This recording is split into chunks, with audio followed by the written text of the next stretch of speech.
드리면은 이제 말씀 뽑지 않습니까? 근데 말씀이 이제 보통 보면 한 절에 내지 두 절이잖아요. 이렇게 이제 이 말씀은 이제 송구로 많이 뽑히는 말씀이고, 이제 가게, 식당 같은 데 가면 이제 많이 걸려 있는 말씀이죠. 내 시작은 미약하였으나 내 나중은 심히 창대하리라. 아멘. 너무 좋은 말씀이에요. 근데 제가 언젠가도 얘기했지만은 성경은 뭐로 봐요?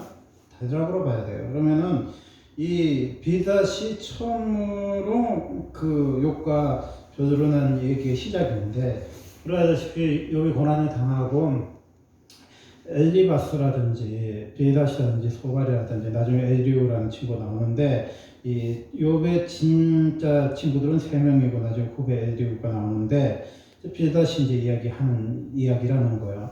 그러니까 이 이야기는 누구의 이야기예요? 비다시 욥에게 해준 이야기예요. 그러니까 우리가 알고 있는 시작은 미약한데 나중은 잘 된다. 이 덕담일까? 생각해 볼 수 있는 내용이에요. 뭐라고 시작하냐면, 네가 이렇게 시작해. 이제 보면 어느 때까지 이런 말을 하겠으며 어느 때까지 네 입의 말이 거센 바람과 같겠는가. 아멘. 이게 욥이 처음에 고난을 당했을 때 며칠 동안은 친구들이 울고 아무 말도 못했죠. 근데 욥이 입을 열면서 이제 친구들도 함께 이제 욥과 이제 변론이 시작되는 건데, 뭐라고 비다시라는 친구는 욥을 평가하냐? 거센 바람과 같다. 말하자면 이제 입이 거칠다, 뭐 이런 거겠죠. 이 욥이 이제 격분하고 있다는 것은 이제 화를 내고 있다는 식의 이야기예요. 근데 욥의 친구들의 공통적인 이야기 주제는 뭐냐? 하나님에 대한 평가와 욥에 대한 평가. 이게 이제 욥의 친구들의 공통적인 주제인데, 욥의 친구들이 뭐 하는 사람이에요? 신앙이 좋은 사람들이에요. 불신자가 아니란 말이에요. 그러니까 욥의 친구들은 뭐를 하는 거예요? 신앙 얘기를 하는 거예요. 하나님 얘기하는 거예요. 믿음의 덕담, 믿음의 권면하는 거란 말이에요. 이 사람들이 생각하는 하나님은 뭐예요? 신실하신 하나님이에요. 좋으신 하나님이란 말이에요. 그러면 욥의 친구들이 욥의 고난을 평가했을 때 무엇 평가가 있어요? 하나님이라는 전제가 뭐예요? 신실하시겠죠. 하나님이라는 분이 어떤 분이에요? 정직하시겠죠. 하나님 아버지는 좋으신 하나님이시잖아요. 그죠? 그러면 하나님이 좋아요. 하나님 선해. 이거는 그 완고불변의 진리인데, 하나님이 정의로워요. 3절에 보면 그렇게 어찌 정의를 굳게 하겠으며 전능하신 이가 어찌 공의를 굳게 하겠느냐. 그렇게 하나님의 판결은 어때요? 정의롭지요. 전능하신 이의 판결은 뭐예요? 공의롭잖아요. 그렇게 생각해보면 욥의 고난을 어떻게 설명할 수 있겠냐는 거예요. 자식들이 10명이 죽고 재산이 모두 도적이나 강도나 또 천재지변에 의해서 집이 무너지고 다 잃어버리고, 불치병에 걸려가지고 막 피부병 걸려갖고 막 기아장으로 긁고 막 구두개 나올 정도 되고, 그 욥의 부인은 너무 상처를 받아갖고 욥에게 당신 하나님을 욕하고 죽으라 그러면서 이제 갔겠지, 어디 처갓집이나 어디로. 그리고 욥은 뭐야, 완전히 다 잃었지. 자식 잃었지, 마누라 잃었지, 종들도 몇 명 안 남았겠죠. 그리고 모든 재산 다 잃어버렸어요. 지금 이런 상태에 이렇게 총체적인 고난이죠. 이렇게 우리가 자식이 죽으면 참 가슴이 없는다는데, 한 명 죽은 게 아니라 10명 다 죽었어요. 그것도 자상한 자녀들이. 그리고 뭐요, 지금까지 모았던 재산들이 뭐요, 다 잃어버렸죠. 건강도 잃어버렸어. 그리고 또 뭐예요, 마누라까지 잃어버렸어. 근데 이거는 뭐자 계획이 있었는지는 모르겠지만 욥의 친구들까지 부록으로 나와갖고 욥을 이제 계속 신앙이 없고 형편없고 죄져갖고 나쁜 짓 해갖고 이제 천벌받았다는 식으로 계속해서 이제 그 지루하게 이제 37장까지 이야기가 이어가는 거예요. 뭐라고 이제 비다서 평가를 하냐? 내 자녀들이 주께 죄를 지었으므로 주께서 그들을 그 죄에서 버려두셨으니. 아멘. 그 욥의 고난이 뭐 때문에 왔다고 평가하고 있어요? 주님께 죄 지었다. 죄 지어서 너 이렇게 천벌 받은 거야. 너 이렇게 안 되는 거야. 이렇게 얘기하는 거야. 그러면서 하는 말이 뭐야? 주께서 그들을 그 죄에서 버려두셨다. 그러니까 욥이 고난 당하는 건 뭐야? 하나님 버리신 거다. 하나님 버리신 거다. 그러니까 우리가 고난을 당할 때 고난의 해석이 중요해, 안 중요해요? 중요해요. 그럼 내가 버림받은 것 같은 느낌이 들어요, 안 들어요? 든단 말이에요. 이게 신앙의 큰 드레마고 신앙의 큰 병인 거예요. 예수님이 그 가상 7원에서 예수님 십자가 지실 때 엘레 엘리 라마 사마타니 했잖아요. 하나님 어찌하여 나를 버리셨나이까. 우리 인생에서 마치 하나님이 나를 버리신 것 같은 느낌이 있단 말이에요. 엘레 엘리 라마 사마타니. 하나님이시 하나님이 어찌하여 나를 버리십니까? 그러니까 하나님이 버려요. 하나님이 버릴 때는 언제 버려요? 죄를 지은 사람을 버리시잖아요. 근데 죄인을 버린 것 같이 누가 버림을 받았어요? 욥이 버림을 받았다는 거예요. 이제 비다시 말하고자 하는 거는. 그러면 뭐예요? 시작이 미약해요.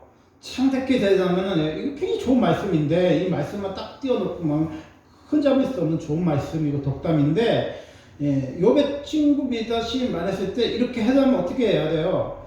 5절에 이제 욥이 친구들이 해결책을 주죠. 이렇게 어떤 문제에 원인을 이야기하잖아요. 그러면은 그 좋은 독담은 뭐예요? 이 문제를 해결하는 방법을 또 제시해 주는 게 우리로 말하면 큐티로 말하면 감찰 분석했잖아요. 그럼 뭐요?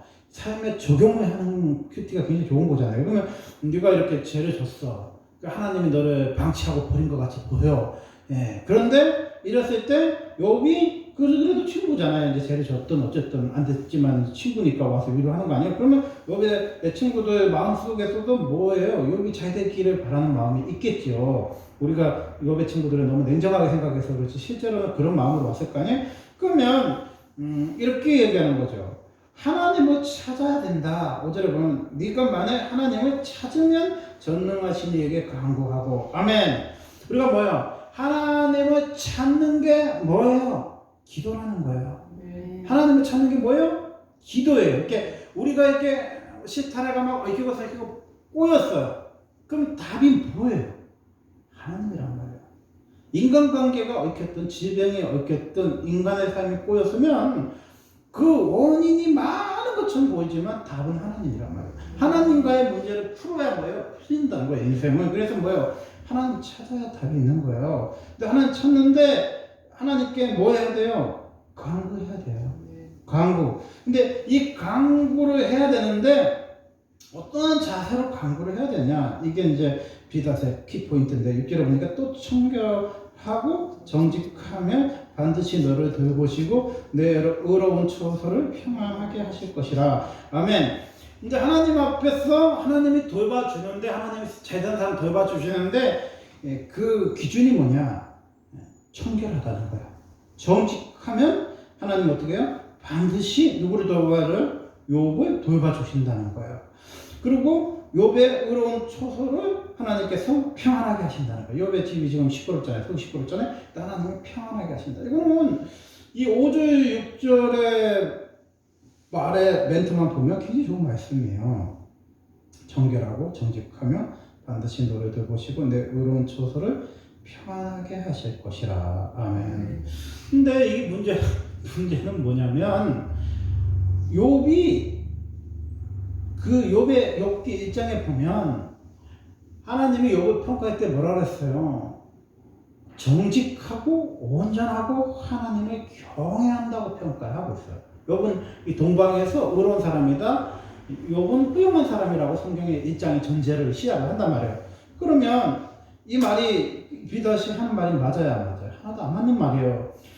욥이 죄를 지어서 자녀들이 죽었습니까? 욥이 이 하나님 앞에서 잘못했기 때문에 욥이 고통당합니까? 아니란 말이에요.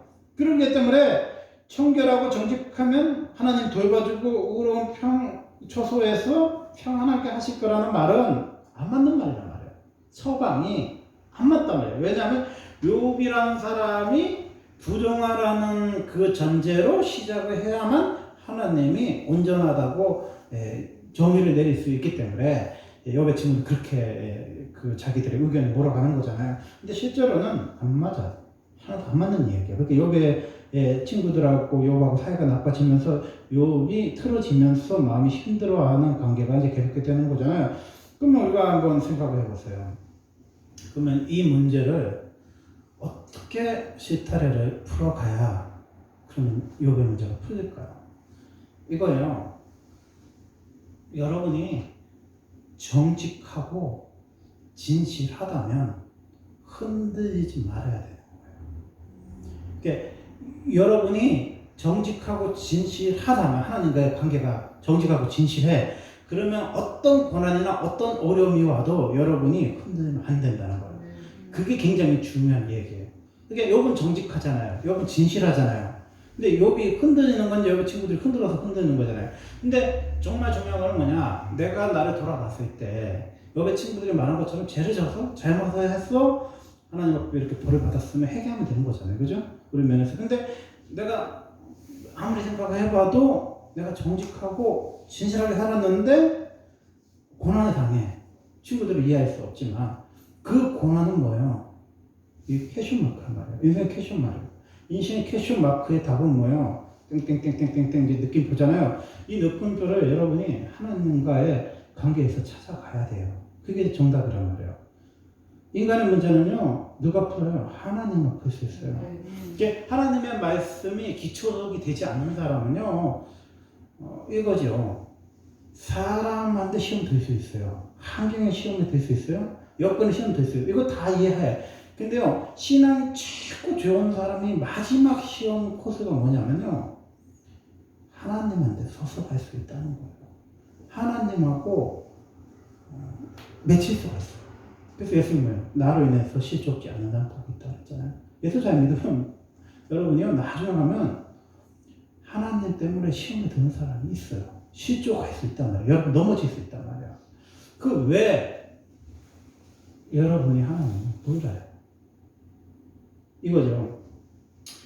제가 욥기를 하다가 말씀에 막 몰입되니까 내가 요동을 치잖아요. 너무 힘들어 멘탈이. 그래서 좀 중단했다가 다시 욥기를 하다가 또 마음이 힘들어. 그래서 욥기를요 23장까지인가 하고 접었어요. 더 못하겠더라고요. 너무 힘들어갖고. 언젠가 또 하겠지만 욥기가 그렇게 쉬운 말씀이 아니에요. 이게 욥기는 이런 얘기예요. 고난을 뭐로 설명할 수 있을까요? 욥기 이게 내용이에요. 이게 굉장히 요한계시록이라든지 다니엘서 계시록을 어떻게 풀어가야 할까 만큼이나 인생의 가장 큰 난제가 욥기란 말이에요. 욥기가 굉장히 어려운 설교예요. 이렇게 욥기를 설교하는 거 여러분이 거의 못 들어봤을 거예요. 요한계시록 설교를 잘하는 그 분들이 별로 없는 것처럼 욥기를 설명하기가 그렇게 쉬운 게 아니에요. 그러면 여러분이 생각할 때 욥기 주제가 뭐예요? 욥의 고난의 인내라고 생각하십니까? 여러분 편에서 보면요 그렇게 볼 수 있어. 하나님이 고난을 주는데 인간이 그 고난에 반응하면서 인내하는 말씀이에요. 이게 욥기 주제잖아요. 근데 제가 야고보서를 이렇게 읽는데 내 머리를 이렇게 탁 맞은 것처럼 이해하지 못하는 하나님의 말씀을 하고 하는 거예요. 야고보서는 뭐라고 욥을 평가하냐면 욥기는 인간의 그 고난의 인내를 강조하는 말씀보다는 하나님의 자비로우심을 말씀하는 부분이라는 거예요. 여러분이요, 이 욥기 속에서 하나님의 자비로우심을 느껴야 깊은 통찰력이 생기는, 분별력이 생기는 거예요. 여러분, 고난이 오잖아요. 그럼 아무리 친한 사람한테도 고난을 받으면, 시련을 받으면 흔들리게 돼 있어요. 그게 애인이든, 남친이든, 남편이든, 누구든지 사람은 고난이, 인간관계 고난에 오면 흔들린단 말이야. 친구 관계도 흔들리고, 부모 자식 간에도, 형제 간에도 흔들리는 고난이란 말이야. 근데 하나님과의 관계는 어때요? 우리가 고난에 반응할 때 흔들리잖아요. 그래서 우리는 인내해야 된다고 배우잖아요. 근데 욥기 주제가요, 욥이 인내를 안 해요. 욥기 주제는요, 하나님의 자비하심이에요. 하나님의 선하심을 말씀하시는 거예요. 우리가 이런 생각을 하죠. 고난이 왔을 때, 이 고난의 끝이 보여. 그런 생각 있잖아요. 시리즈 고난이 계속 가요. 욥의 고난의 끝이 뭔지 아십니까? 욥의 고난에는요, 특이한 그 키포인트가 있는데, 하나님이 정해놓은 카테고리만큼의 고난을 주는 거예요. 그게 처음에는 뭐예요? 하나님이 재산을 이렇게 건들 수 있게 막 시험할 때 얘기하잖아요. 재산의 손해를 봐요. 근데 하나님이 몸은 건드리지 말라고 얘기해요. 첫 번째 고난은. 두 번째 고난은 뭐냐면 그래도 하나님 원망하지 않고 불평하니까 주신 이도 여호와시고 거룩하신 여호와의 이름 찬송한다니까 1차전 하나님 이겼잖아요. 이렇게 두 번째 고난이 뭐냐면 욥의 건강을 뺏어가는 거예요. 그 막 피부병 악창이 나서 긁는 거죠. 부족이 나올 정도. 근데 하나님이 커트라인이 뭐냐면 죽이지는 말아라는 거예요. 이 말은 뭐냐면요.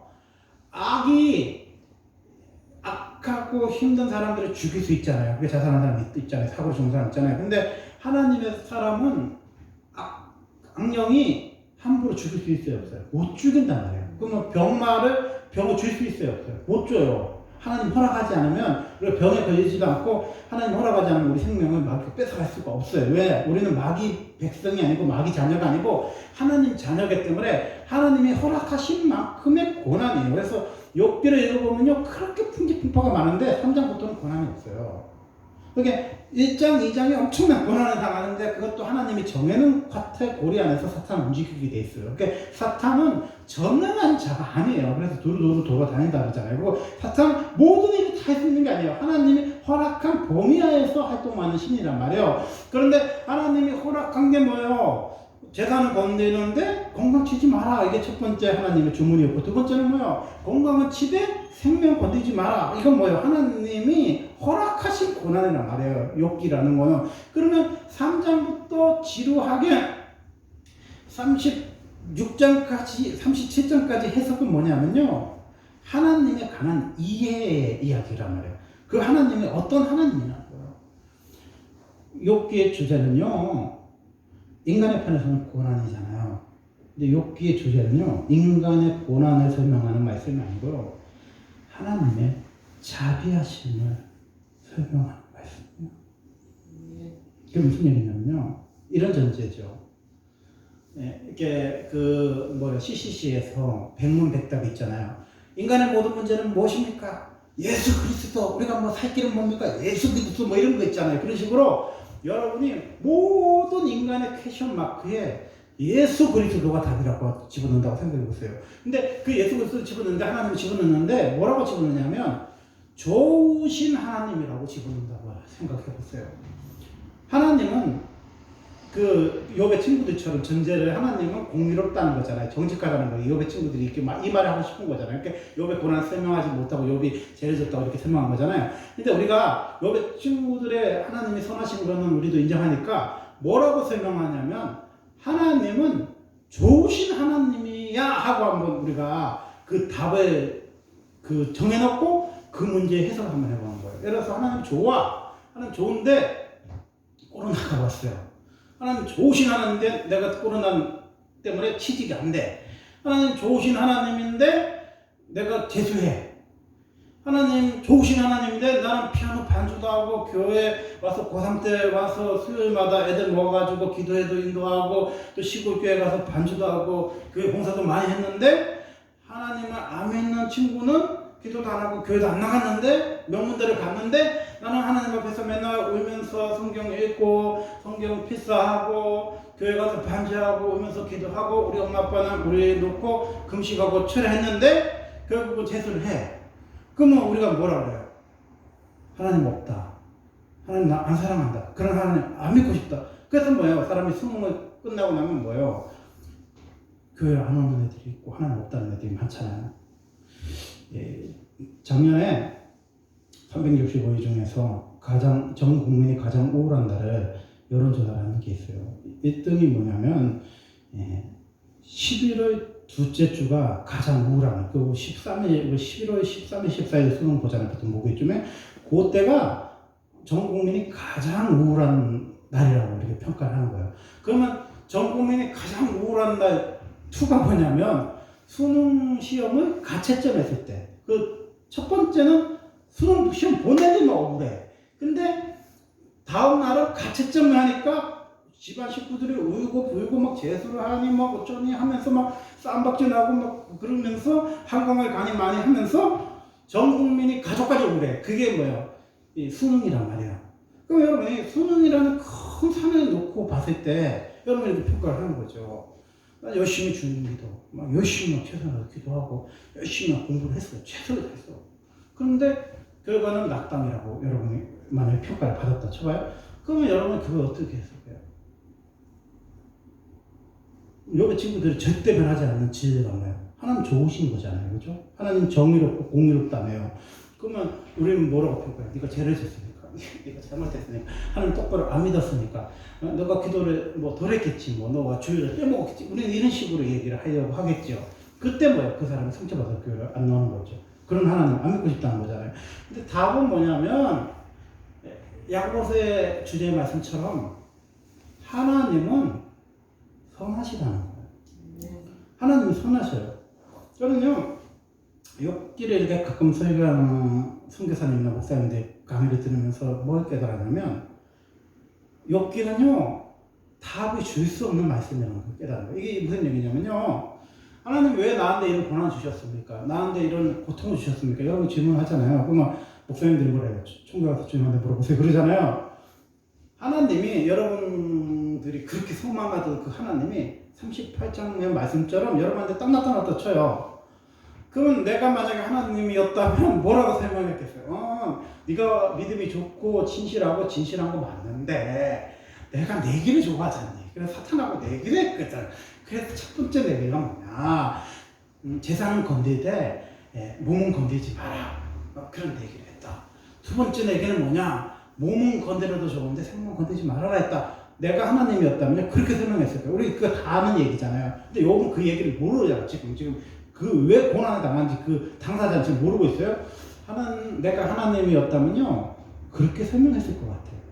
근데 욥기 38장에 보면요, 이렇게 무지한 말로 이치를 어둡게 하는 자야 나와라. 그래서 이게 딱 썼잖아요. 하나님 앞에 너는 대장부처럼 허리띠를 메고 내 말을 들어라. 하나님 말씀해요. 그러면서 하나님이 계속 일방적으로 자기가 어쩌고 저쩌고 저쩌고 해요. 근데 내가 왜 이렇게 너한테 고난을 주고 너에게 축복의 2배를 주고 또 자녀를 주고 어떻게 될 거야, 이런 부연의 설명은 하나도 없고 하나님이 하시는 말씀이 뭐냐? 야, 3년소 아니? 3년소가 어떻게 새끼를 베는지 너 아니? 뭐 악어는 어떻게 사는지 아냐? 뭐 악어를 뭐 코를 깨뜨릴 수 있니? 하마가 뭐 어떻게 생겼는데 하마가 어떻게 아니? 이 하마가 얼마나 뭐 이렇게 막 송곳처럼 막 튼튼한지 아니? 하늘에 별이 있는데 그 별들이 뭐 있고 우박창고가 있고 뭐 하늘에 기둥이 있고 어쩌고 해요. 그 얘기가 뭐예요? 욥의 고난의 설명입니까? 여러분이 고난 당했어요. 힘들어. 그래서 막 천하고 금식에서 하나님이 만나줬다고 쳐요. 그럼 하나님이 여러분한테 네가 고난 당한 이유가 이거야 하고 설명하면 여러분이 알아듣겠어요? 못 알아들어요. 우리가 하나님을 만나도 못 알아듣는 이유는 뭐냐면 그분이 너무 크시기 때문에 그분의 뜻을 우리 이해할 수가 없어요. 그분의 뜻을 우리가 받아들일 수가 없어. 하나님은 왜 고난 당했는지 대해서 욥에게 설명하지 않았어요. 뭘 설명했냐? 하나님이 전능하시다는 거예요. 하나님이 어떠한 상황에서도 전능하시다는 게 욥에게 하나님이 주시고자 하는 말씀이었어요. 하나님은 전능하세요. 못할 일이 없이 능력이 많으신 하나님이에요. 그걸 욥기에 하나님이 욥에게 하시고 싶어 하신 말씀이에요. 그래서 욥의 42장이 뭐냐면 무지한 말로 이치를 어둡게 한 자가 내가 알지 못하고 내가 깨닫지 못한 것을 말했다고 욥이 회개해요. 그럼 욥이 뭔 회개를 해요? 욥이 잘못 살았습니까? 욥이 잘못 말했어요? 아니에요.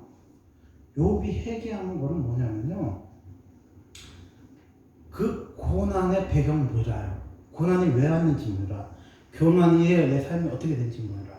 근데 욥이 회개한 거는 뭐냐면 그 자비로우신 하나님을 못 받아들이는 욥의 모습을 회개한 거예요.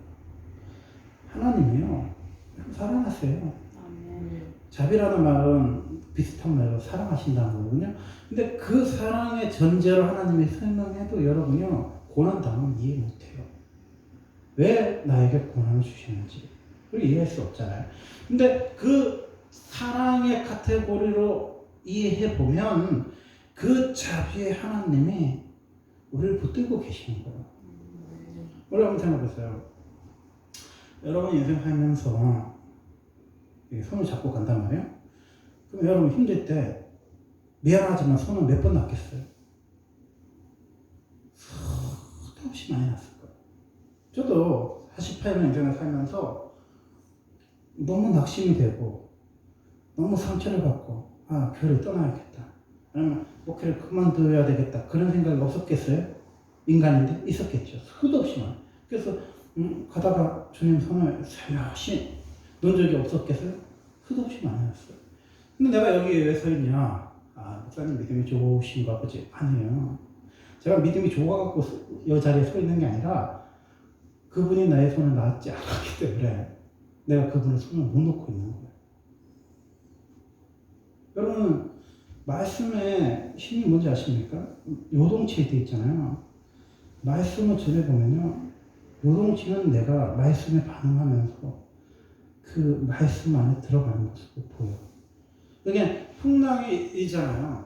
근데 모든 제자들은 풍랑에 몰입을 해요.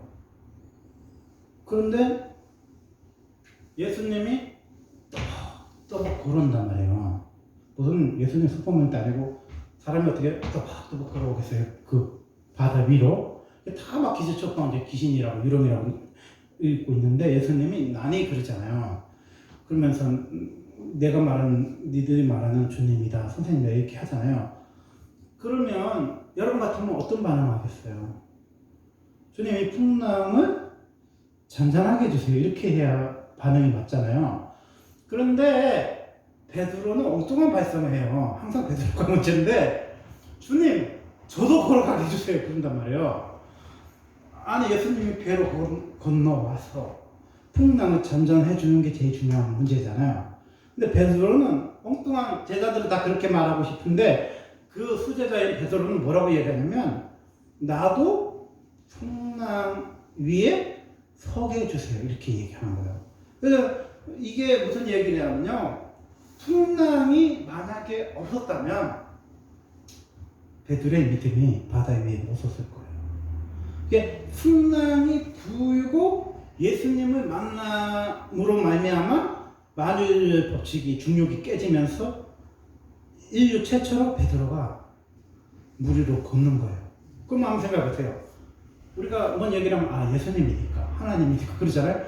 예수님이 바다 위로 건너가요. 맞아요, 안 맞아요? 맞죠? 하나님이니까 건너가는 거잖아요. 그러면 그분은 하나님이니까 걷는다고 치고 베드로는 왜 걸어간 거예요? 주님의 말씀을 의지하고 발을 디뎠기 때문에, 한 발 한 발 디뎠기 때문에 바다에 빠지지 않고 지나갈 수 있는 거예요. 이게 고난이라는 바다가 여러분한테 와요. 그러면 여러분이 고난을 묵상하고 고난에 몰입을 하면요, 다 두려워 떨 수밖에 없어. 정신줄 놓을 수밖에 없어. 그러면 우리는 다른 제자들처럼 뭐라고 이야기하겠어요? 이 고난이 지나가게 해주십시오. 이 고난이 끝나게 해주십시오. 이 바다 위로 와서 이 고난이 잔잔하게 해주세요, 이 얘기할 거 아니에요. 근데 예수님이 딱 나타났을 때, 미안한 말이지만 바람이 멈췄습니까? 안 멈췄어요. 성경을 자세히 보세요. 안 멈췄어. 그럼 언제 멈췄냐면 베드로가 걸어갈 때도 안 멈췄단 말이에요. 그럼 언제 멈췄냐? 예수님이 배에 오르실 때 그 풍랑이 멈췄단 말이에요. 그러면 이 상황이, 풍랑이 있는데 예수님이 없을 때도 풍랑이 일어요. 근데 예수님이 찾아왔을 때도 풍랑이 멈췄어요, 안 멈췄어요? 안 멈췄단 말이에요. 근데 베드로는 풍랑이 딱 멈추고 잔잔한 바다가 됐을 때 주님 저 걸어가게 해주세요, 이렇게 한 게 아니에요. 풍랑이 지금 또 불고 있어요. 예수님 속 계시지만 그런 가운데 베드로는 뭘 바라봤어요? 예수님 바라보고 걷는 거예요. 그러니까 우리 신앙이, 예수님이 뭘 우리에게 원하시냐면 예수님을 바라보고 한 발 한 발 걸어가라는 거예요. 근데 여러분이 그 걸어가는 길이 꽃길을 걸어가라는 게 아니고 바다 위를 걸어가라는 거예요. 홍해를 건너가라는 거예요. 그러니까 여러분의 믿음이 뭐냐면 그냥 이런 길을 막 걸어가라는 게 아니라 바다가 막 풍랑이 일어요. 빠져주고. 그런데 그 길을 예수님 바라보고 풍랑이 아직도 멈추지 않고 이 고난이 지나가지 않았음에도 불구하고 예수님 말씀에 반응해서 예수님 바라보고 가라는 거예요. 근데 베드로가 왜 믿음의 사람이냐면 주님을 바라보고 걷는다는 거예요. 그러니까 예수님 뭐라 했어요? 너도 걸으라고 그랬잖아요. 주님 저 걸어가고 싶어요 그랬더니 예수님이 너도 걸어오라고 그랬잖아요. 그 말씀을 아멘하는 아멘. 이 상황과 환경과 바다를 바라보지 않고 주님 말씀에 바라보면서 아멘 하면서 걸어가는 믿음이 뭐예요? 순종과 의지와 결단의 믿음이야. 그랬더니 하나님 아들 예수께서 초자연적인 능력으로 나타나셨는데 그 초자연적인 능력이 우리에게 입은 거예요. 성령의 은혜를 베드로가 입은 거예요. 그러면서 뭐야? 베드로 걸어가는 거잖아요.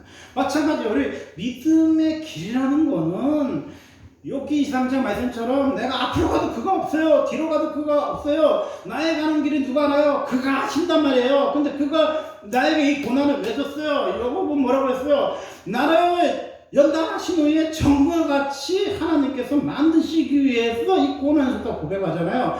하나님이요 욥을 미워해요? 아니에요. 욥에게 고통을 주는 거 재밌어 하세요? 아니에요. 욥을 사랑하신단 말이에요. 그럼 하나님이 고난을 왜 줬어요? 바다 위를 건너갈 수 있는 믿음을 주시려고 이 고난 속에 넣으시는 거예요. 여러분이 왜 강야의 허벌판에 여러분이 서 있습니까? 여러분이 하나님 바라보는 음성, 하나님 말씀에 반응하는 음성을 하나님이 원하시기 때문에